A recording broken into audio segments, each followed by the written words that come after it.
여러분 안녕하세요. ESV 성경 공부 마가복음 두 번째 시간입니다. 오늘은 1장 1절부터 20절까지 함께 공부하도록 하겠습니다. 먼저 1장 1절은 마가복음의 제목이다라고 할 수 있습니다. 왜냐하면 관사가 안 나오고 있고 동사도 없기 때문입니다. 자, 이렇게 나오는 것은 주로 책 제목입니다. 자, 예를 들면 계시록 1장 1절 예수 그리스도의 계시 요한계시록의 제목이고요. 잠언 1장 1절 이스라엘의 왕 다윗의 아들 솔로몬의 잠언의 제목입니다. 전도서 1장 1절도 역시 제목이고요. 아모스 1장 1절 아가서 1장 1절 다 제목입니다. 관사 없이 시작하고 동사도 없습니다. 제목에 시작이라는 단어가 나오는데 이 시작이라는 단어는 헬라어로 아르케입니다. 아르케는 기초라고 번역할 수 있죠. 책 이름으로는 입문이라고 번역할 수 있습니다. 책 제목으로서는 시작은 좀 어색한 번역이죠. 자, 마가복음은 예수 그리스도의 복음, 입문 이렇게 번역할 수 있습니다. 이 아르케라는 단어는 히브리서 6장 1절에도 기초라는 뜻으로 사용된 것을 볼 수 있습니다. 자, 이것은 더 깊이 있는 이해를 위한 기초라는 뜻으로 쓰인 경우에 해당합니다. 복음을 더 깊이 이해하기 위해서 기초적인 내용들을 간추려 소개하는 것이 마가복음인 것입니다. 자, 마가복음에는 복음이라는 단어가 여기 1장 1절에 나오고 있는데, 자, 1장 1절에 나오는 이 복음, 자, 무슨 뜻일까요? 이 단어가 사용된 용례들을 보면 그리스 문헌의 에반겔리온이라는 이 단어, 전투에서의 승리 소식을 가리킵니다.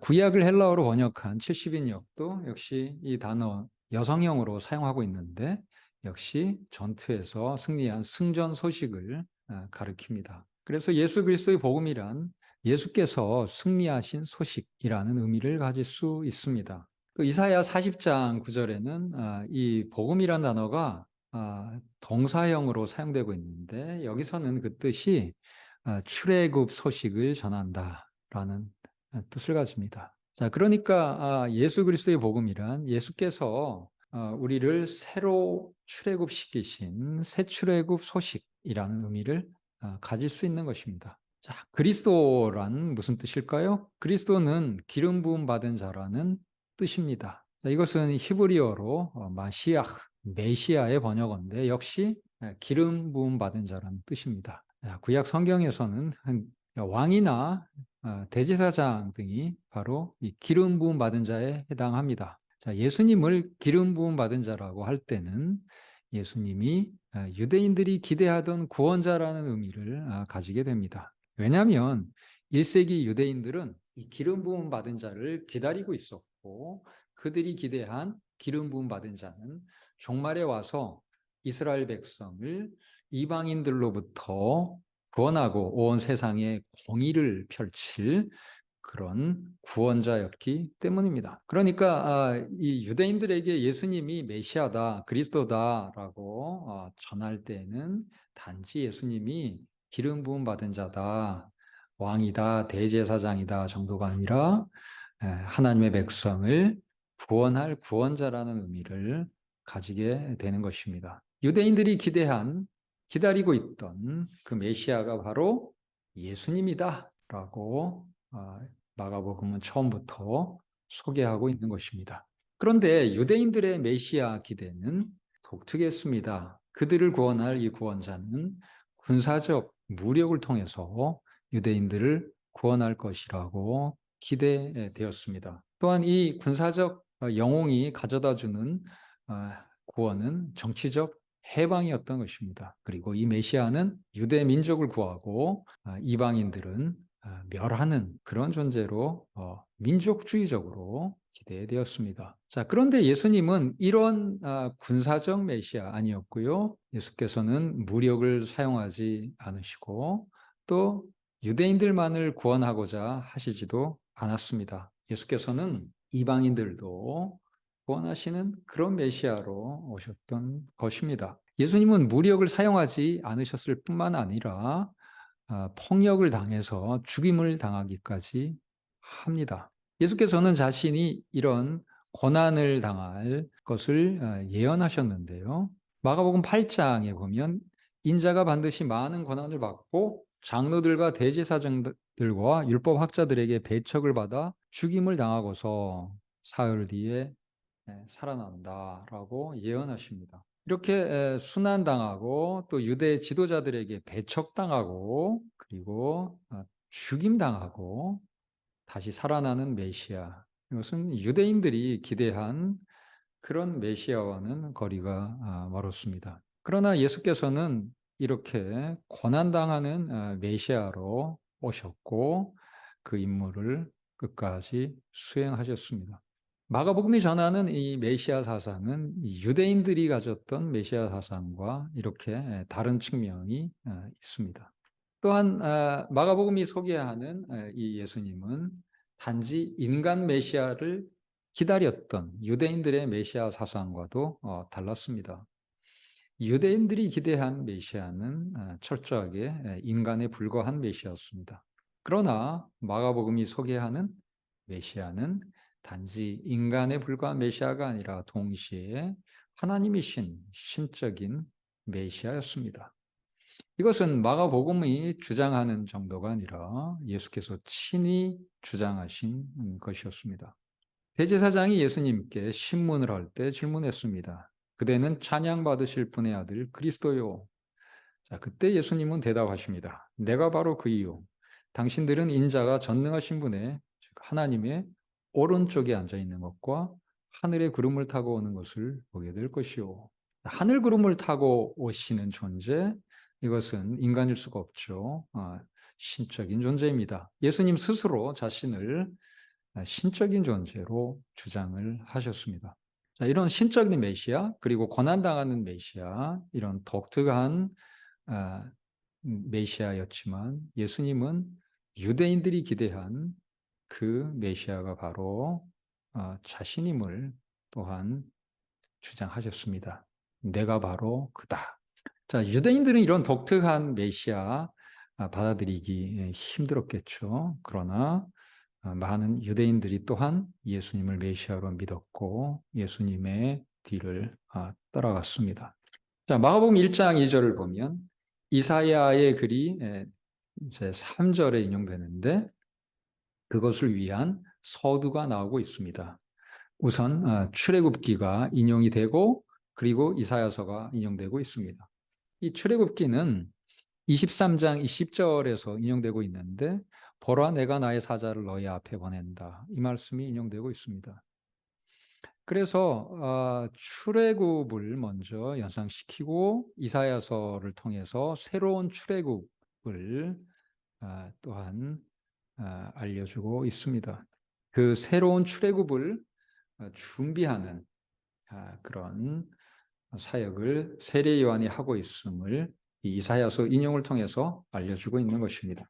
이사야서의 그 새 출애굽을 준비하라는 그런 말씀이 이 4절에서 세례 요한에 대한 소개와 이렇게 연관이 되어 있습니다. 요한이 광야에서 세례를 주고 죄 사함을 위한 회개를 선포했다라고 하는데 이 3절이 이사야서 42장 3절 인용하면서 광야에서 주의 길을 준비하라라고 하고 있어요.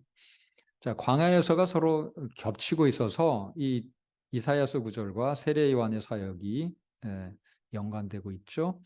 세례 요한의 사역은 주의 길을 준비하는 사역이었고 그 준비가 바로 세례 사역이었습니다. 자, 1장 3절에 그 광야와 길이라는 단어가 나오고 있는데 이것은 호세아서 2장 14절 15절을 배경으로 보면 광야는 출애굽을 연상시키는 단어입니다. 거친 들 광야죠. 거친 들로 데리고 가서 애굽 땅에서 올라오던 날과 같이 하리라. 그래서 이 광야는 이집트 애굽에서 탈출한 후 40년 동안 지냈던 그 광야를 연상시키는 단어입니다. 그리고 이사야 43장 16절에서 길은 역시 출애굽 길을 연상시키는 단어입니다. 바다에 길을 내신 하나님이라는 그런 표현이 나오는데 바다의 길을 내신 분은 이 홍해를 가르시고 이스라엘 백성을 건너게 하신 그 하나님이죠. 그러니까 길이라는 단어도 출애굽을 연상시켜요. 그래서 광야에서 길을 준비하라는 것은 이제 새로운 출애굽을 준비하라는 말씀으로 이해될 수 있습니다.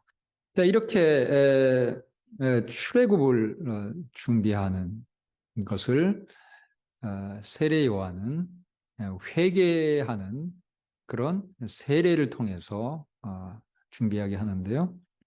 자, 회개하면 새로운 출애굽이 준비될 것이다.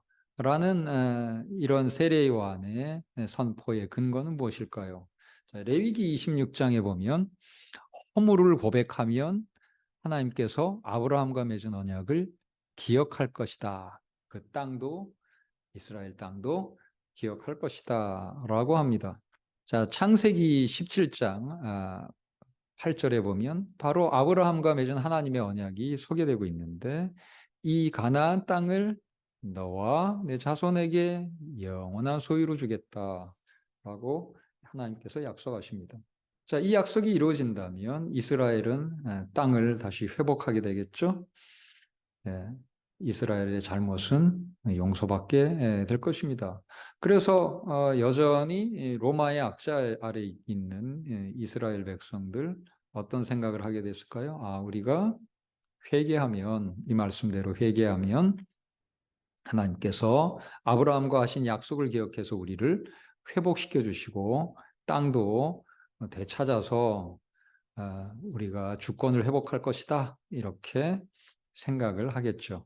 자, 그래서 회개하라는 이 세례 요한의 선포를 백성들은 이해할 수 있었을 것이고 그들은 회개하려고 세례 요한에게 나와서 그 회개의 표시로 세례를 받았을 것입니다. 자, 요한의 세례의 의미는 바로 회개였습니다.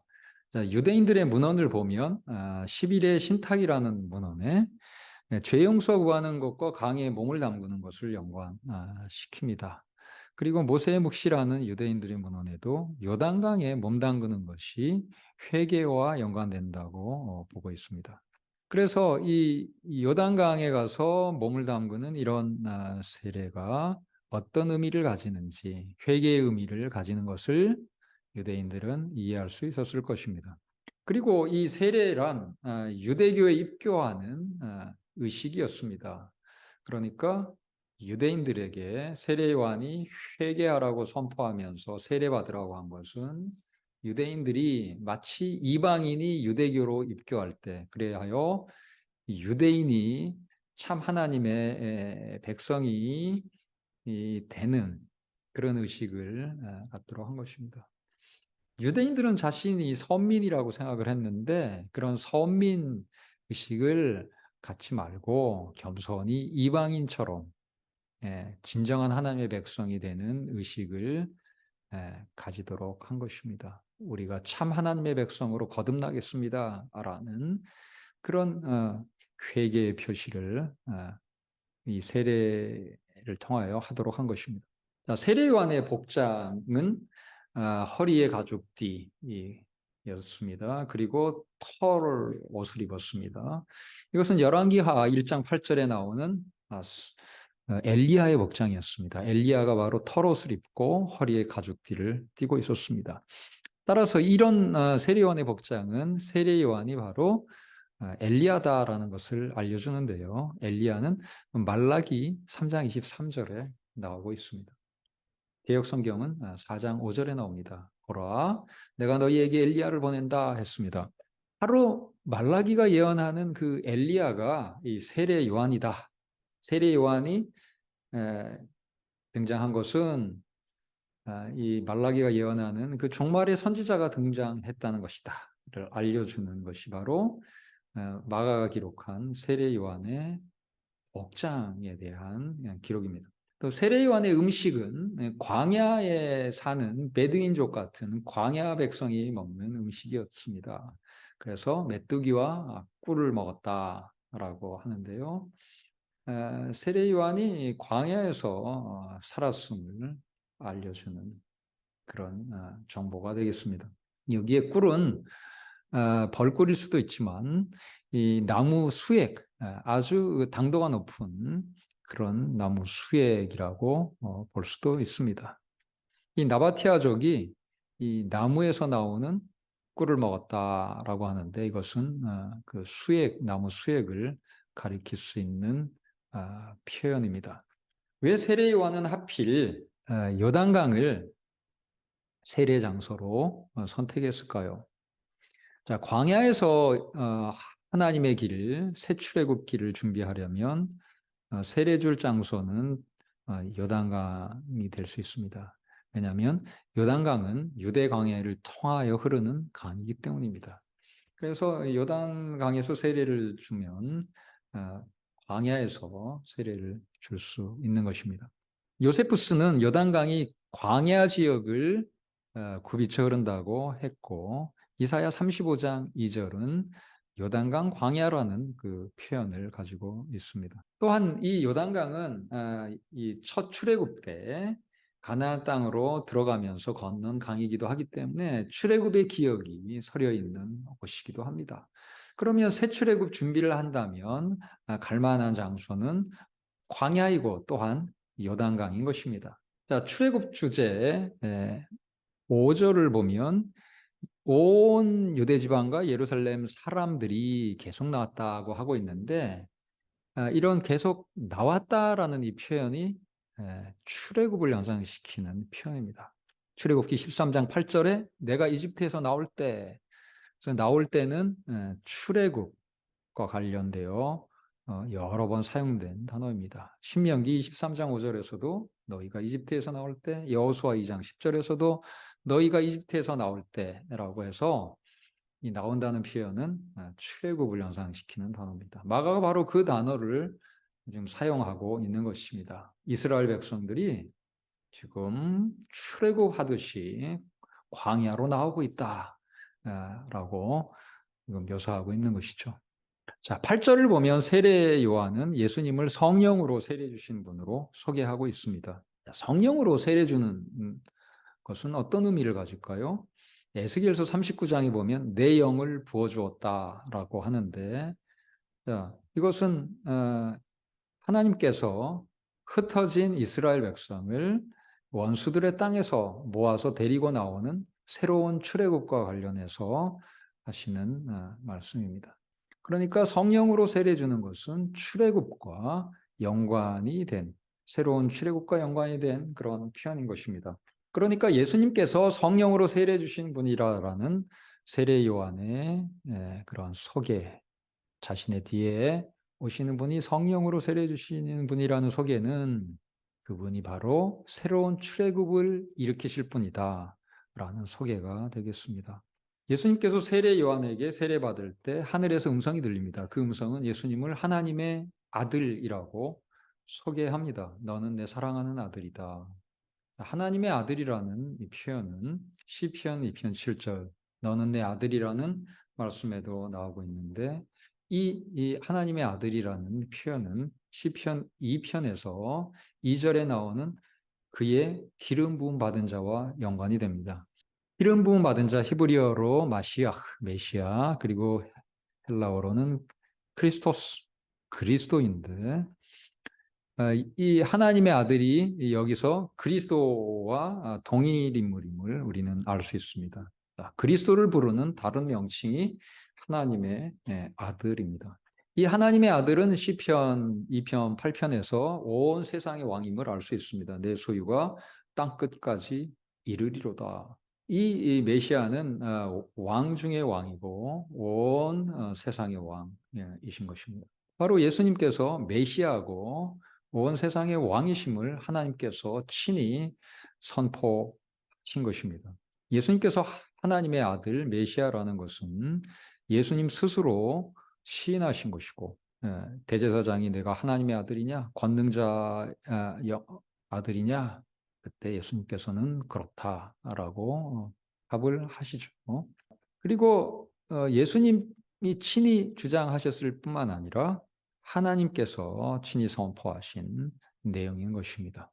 이것은 사람이 조작하여 만들어낸 그런 우상화 선언이 아닌 것입니다.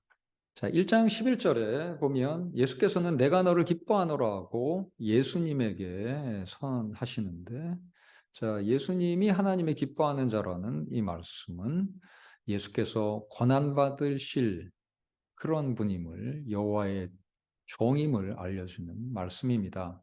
이사야 42장 1절에 보면 내 마음에 기뻐하는 자라는 표현이 있는데, 그 하나님의 기뻐하는 자는 바로 하나님의 종인 것입니다. 이사야 53장에 가보면 그 하나님의 종은 찔림을 당하고 상하고 징계받고 채찍에 맞는 그런 분인데, 이것은 바로 우리의 죄를 대신 지고 우리를 구원하시기 위한 고난인 것입니다.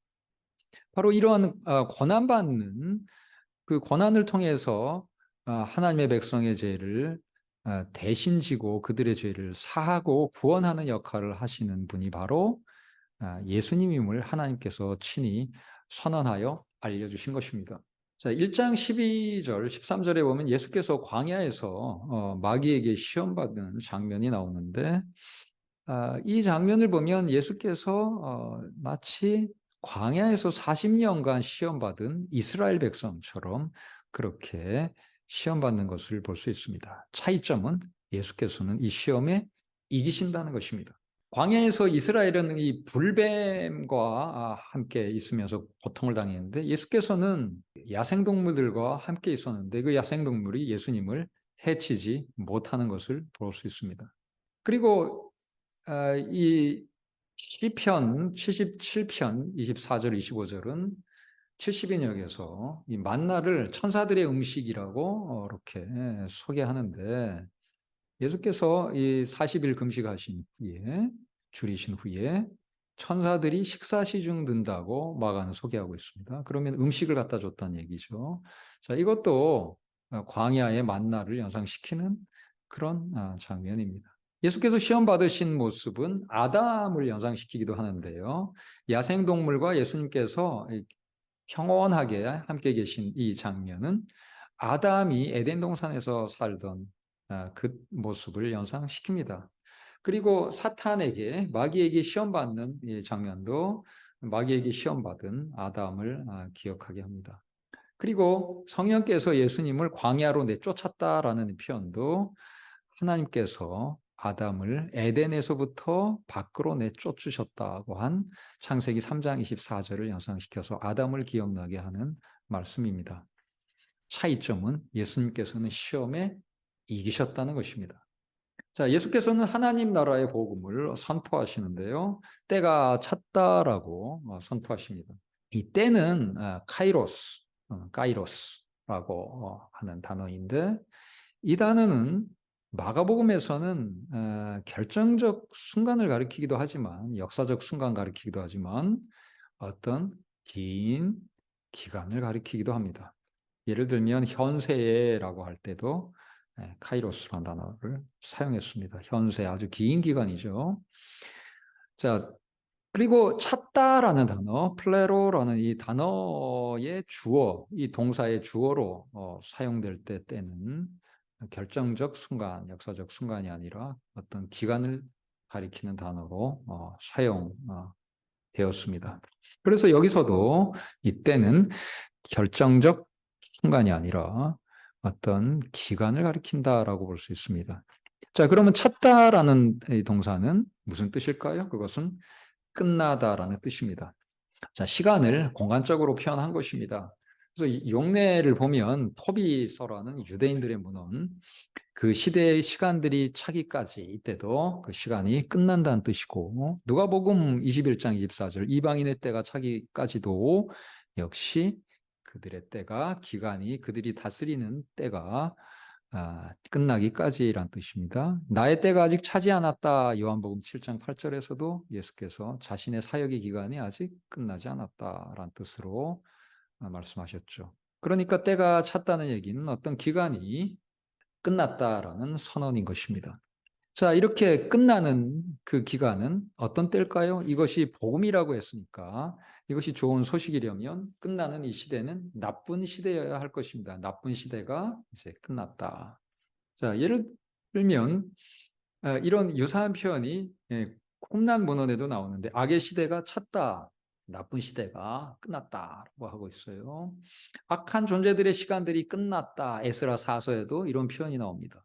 자, 예수께서 선포하실 때 때가 찼다는 말도 이 악한 기간이 끝이 났다는 것을 뜻할 것입니다. 자, 그러면 이 하나님 나라가 가까이 왔다고 할 때, 자, 하나님 나라는 무엇을 뜻할까요? 자, 부정적인 이 끝나는 시대하고 대조된 시대, 이건 좋은 시대를 가리키겠죠. 시간적 의미로 시간과 대조해서 그 시대, 카이로스와 대조해서 썼으니까 이것도 시간적 의미로 썼을 겁니다.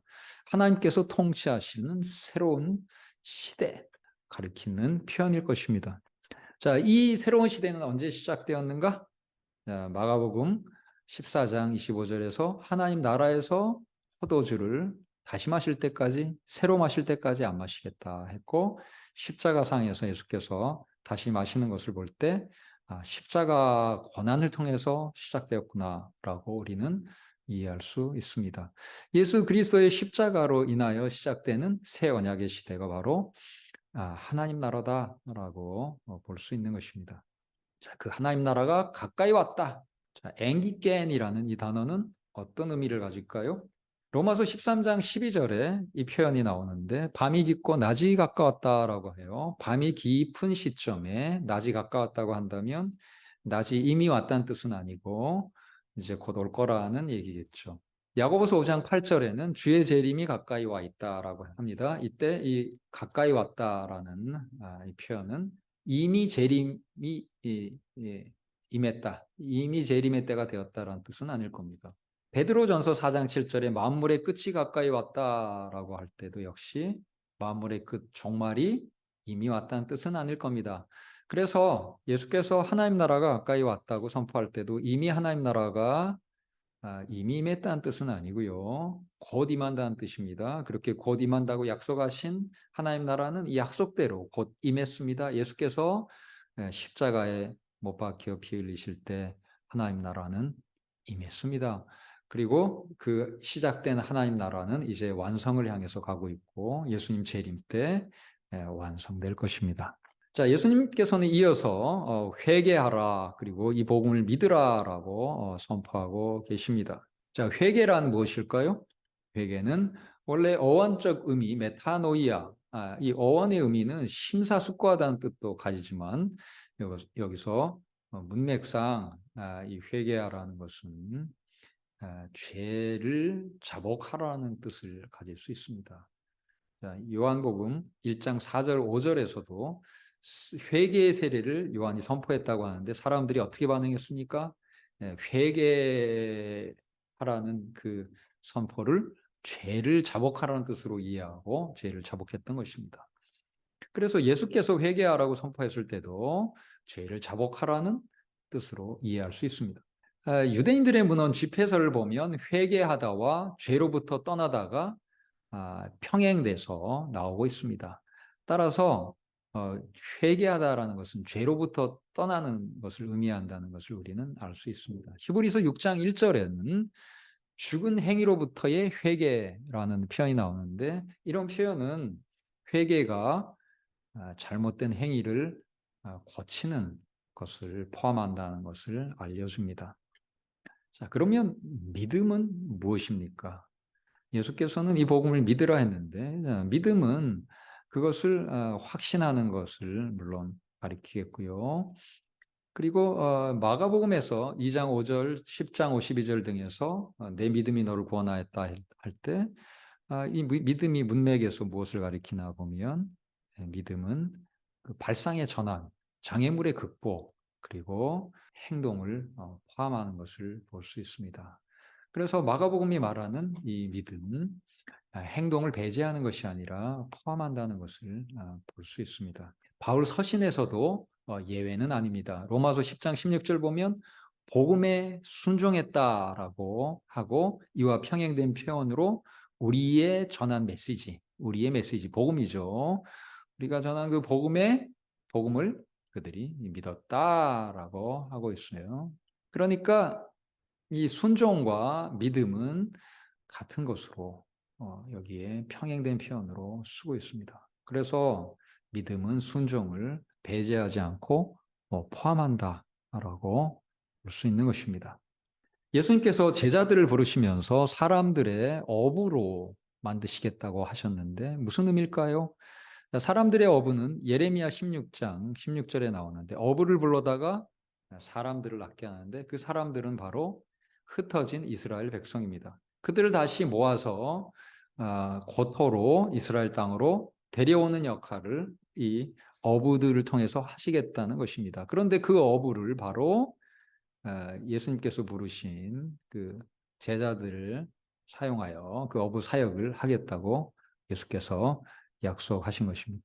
따라서 사람들의 어부란 이스라엘 회복 사역자라는 의미를 가집니다. 예수께서 새로운 출애굽 사역을 하시는데 이 어부들을 사용하시겠다는 것입니다.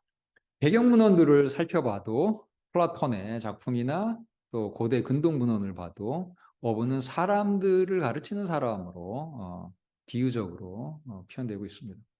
유대인들의 문헌, 랍비 문헌을 봐도 이 사람을 물고기처럼 잡는 것, 이것은 성경을 가르치는 토라 교육을 가르치는 것으로 나옵니다.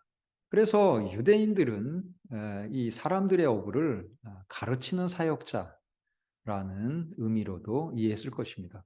그리고 예수께서 12제자를 사도로 세우는데 이들이 할 사역을 전도 사역, 말씀 선포 사역으로 소개하고 있는 것을 3장 14절에서 볼 수 있습니다. 예수께서 12사도를 세우신 목적이 그들이 말씀을 선포하게 하기 위함이었다고 합니다. 그렇다면 예수께서 사람들의 어부로 만들겠다는 약속은 말씀 사역자로 그들을 사용하시겠다는 말씀이고 그 말씀 사역을 통해서 이스라엘을 회복하고 새로운 출애굽을 행하실 것이라는 말씀인 것입니다. 자, 그러면 우리 성경 공부 교재에 나오는 질문들을 살펴보면서 공부를 이어서 해보겠습니다. 첫 번째 질문은 마가복음 1장 2절 3절은 구약 성경을 인용하며 세례 요한의 역할에 관하여 무엇을 가르쳐 줍니까? 합니다. 자, 2절을 보면 출애굽기 23장 20절을 인용한 것이죠. 그래서 출애굽을 연상시켜 주고요. 3절에서 이제 이사야서를 이제 인용을 하세요. 그러면 이 이사야서 말씀은 출애굽과 관련해서 이해해야 된다는 것을 알려줍니다. 근데 이사야 40장 3절을 읽어보면 이 본문은 새로운 출애굽에 대한 말씀이구나 알 수 있습니다. 자, 그렇다면 이 세례 요한이 4절에서 요한이 광야에서 해서 그래서 이 광야라는 단어가 인용된 이사야 40장 3절에도 나오고 4절에 요한이 사역한 장소 광야가 겹쳐서 나와서 이 요한이 바로 이사야 40장 3절이 말하는 소리에 해당한다. 그리고 세례 요한이 주는 세례가 바로 주의 길을 준비하는 내용에 해당한다라는 것을 알 수 있습니다. 자, 두 번째 질문 봅시다. 마가복음 1장 1에서 13절에서 예수님의 사역을 새 출애굽으로 소개한다고 볼 수 있는 근거는 무엇일까요? 자, 5절을 보면 유대 지방과 예루살렘 사람들이 계속 나왔다 하고 있어요. 이 나왔다라는 동사가 구약의 여러 번 출애굽과 관련해서 이집트에서 나올 때라고 하면서 사용된 단어입니다. 그리고 예수께서 성령으로 세례 주시는 분이라고 세례 요한이 소개하고 있는데 이 세례 요한의 이 소개는 이 에스겔서 39장 27절을 가서 볼 때 이 성령으로 세례 주는 사역은 새로운 출애굽 때 발생하는 사역입니다. 그러니까 이 성령으로 세례 주시는 분이 오신다라는 이 세례 요한의 선포는 이제 곧 새로운 출애굽을 행하실 분이 오신다는 것입니다. 그런데 이 세례 요한 뒤에 바로 등장한 인물은 예수님이었습니다. 그러니까 결국 이 세례 요한의 이 소개는 예수님이 새로운 출애굽을 행하실 분이다 라고 지금 소개한 것입니다. 자, 12절, 13절을 보면 이 예수님의 광야 시험도 출애굽을 연상시키는 것입니다. 예수님은 이스라엘처럼 광야에서 있었고 시험을 받았습니다. 이스라엘이 40년간 있었던 것처럼 예수님도 40일간 있었습니다. 그리고 야생동물과 함께 이 광야에 있던 장면도 광야의 불뱀을 만났던 이스라엘을 연상시키죠. 예, 천사들이 식사 시중 들게 된 것도 천사들의 음식이라고 소개되기도 한 그 만나를 먹고 살았던 이스라엘을 연상시킵니다. 그래서 예수님께서 새 출애굽을 가져오시는 분이라는 것을 우리가 이러한 모습을 통해서 또한 알 수 있습니다. 자, 세 번째 질문. 이사야 40장 1절에서 3절과 마가복음의 세례 요한 소개의 유사성은 무엇입니까? 이사야 40장에 보면 광야에서 주의 길을 준비하라고 합니다. 그런데 세례 요한은 광야에서 세례를 주었습니다. 그러니까 세례 요한이 바로 그 소리에 해당하고 세례 요한이 주는 세례가 주의 길의 준비에 해당한다. 이것을 알 수 있습니다. 네 번째 질문 봅시다. 7절에 신발끈을 풀 자격도 없다라고 하는데 이 세례 요한 뒤에 오는 그분이 너무도 위대해서 자신은 그분의 종이 될 자격도 없다라는 뜻이죠. 이 신발끈을 푸는 것은 노예들이 하는 일이니까요. 그런데 나는 그분의 노예 자격도 없다. 그분은 얼마나 위대한 분인지 상상이 안 되는 그런 분이에요. 유대인들이 이 말씀을 들으면 그런 분은 딱 한 분 있습니다. 메시아죠.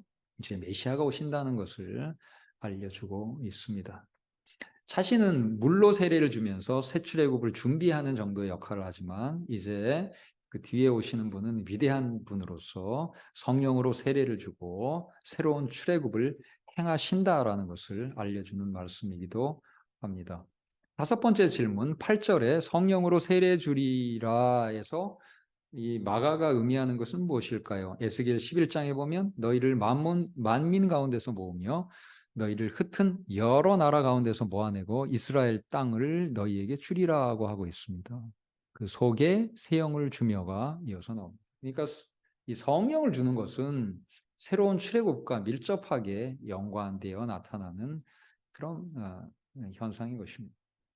그러니까 성령으로 세례를 주시는 분이 온다는 얘기는 이제 이스라엘을 회복시키는 분, 새로운 출애굽을 가져다 주시는 분이 오신다는 말씀인 것입니다. 여섯 번째 질문을 보면 예수께서 세례 받으신 의미는 무엇인가요? 자, 세례는 죄사함을 위한 것이었습니다. 그런데 예수님께서 죄사함을 받으실 필요가 있습니까?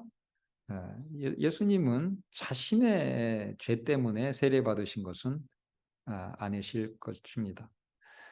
예수님께서 이 세례를 받으신 것은 자신을 죄사함이 필요한 그런 죄인들과 동일시하시면서 세례를 받으셨을 것입니다. 자, 이것은 예수께서 세상 죄를 지시고 죄인들을 위하여 대신 고난을 받으시고 형벌을 받으시고 그들의 죄를 사하시는 길을 가실 것임을 알려주는 그런 모습입니다. 일곱 번째 질문, 광야 시험을 아담, 이스라엘과 예수를 비교하면서 살펴봅시다. 자, 예수님은 이스라엘처럼 광야에서 시험 당합니다. 유사합니다. 그러나 예수님은 시험에 이기셨다는 점에서 이스라엘과 다릅니다. 그리고 예수님께서는 역시 아담처럼 마귀에게 시험을 당합니다. 그렇지만 아담과 달리 예수님은 이 시험에 이기셨다는 점에서 다른 것을 볼 수 있습니다. 여덟 번째 질문, 예수께서 선포하신 하나님 나라와 유대인이 기대한 하나님 나라의 차이는 무엇일까요? 유대인들이 기대한 하나님 나라는 군사력을 통해서 이루어지는 그런 정치적 해방입니다. 그러나 예수님께서 가져오신 하나님 나라는 예수님의 십자가 순환을 통해서 군사력으로 남을 정복하는 게 아니라 오히려 폭력을 당함으로써 이루어지는 하나님 나라였습니다. 그리고 이 하나님 나라는 정치적 해방 정도가 아니라 이 죄와 사망으로부터 마귀로부터 해방되는 그러한 그 해방이었던 것입니다. 또한 유대인만이 아니라 이방인들도 참여할 수 있는 그런 해방이었습니다. 그래서 더욱 궁극적인 더 넓은 구원을 예수께서는 가져오신 것입니다. 자, 이렇게 볼 수 있는 근거는 자, 하나님 나라라는 말씀이 14장 25절에 나오는데 이 하나님 나라에서 포도주를 다시 마실 때까지 안 마시겠다 하셨는데 예수께서 십자가에 못 박히셨을 때 다시 마신 것을 볼 때 예수님을 통해서 온 하나님 나라는 이 십자가를 통해서 오는 그런 하나님 나라였다. 그럼 십자가를 이후에 이루어진 것은 무엇입니까? 이스라엘의 정치적 해방이었습니까? 아니었습니다. 오히려 이스라엘은 망해버렸습니다.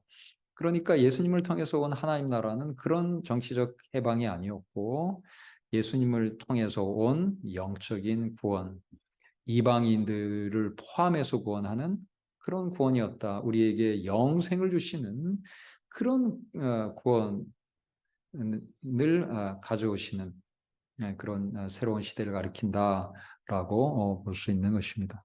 아홉 번째 질문 17절에 제자들을 사람들의 업으로 만드시겠다고 하신 의미는 무엇일까요? 사람들의 어부는 예레미야 16장 16절에 나오죠. 그 어부들은 이스라엘 백성을 흩어진 땅에서 모아오는 그런 이스라엘의 회복, 새로운 출애굽을 행하는 사역자들입니다. 그래서 새 출애굽 사역자를 가리킨다라고 볼 수 있습니다. 예수님은 제자들에게 너희를 새로운 출애굽 사역자로 만들겠다고 약속하신 것입니다. 열 번째 질문입니다. 18절과 20절에 나온 제자들은 무엇입니까? 예수께서 너희는 나를 따르라고 했고 제자들은 따랐는데 이 나를 따르라는 것 무슨 의미를 가질까요? 제자들은 그물을 버리고 생업을 포기하고 예수님을 따랐습니다. 그래서 배도 버려두고 그물도 버려두고 또 부모님도 버려두고 예수님을 따랐습니다. 자, 이런 헌신이 바로 제자도인데 이 나를 따르라는 이 초청에는 사사기 3장 27절, 28절에서 보듯이 전투회로 부르는 그런 의미도 있습니다. 사사 에훗이 나를 따르라고 했을 때 백성들이 따라갔죠. 그것은 전투에 나랑 같이 참여하자는 의미를 가졌습니다. 제자들도 아마 그런 의미를 연상했을 것입니다. 예수님과 함께 이방인을 쳐부시자 이렇게 생각했을 수 있습니다. 그러나 예수님은 제자들을 전투에 동원하지 않으셨습니다. 예수님의 싸움은 영적 전투였고 그것은 사탄과의 싸움이었고 죄와 사망과의 싸움이었습니다. 제자들은 이러한 전투에 참여하게 될 용사로 또한 부름을 받은 것입니다.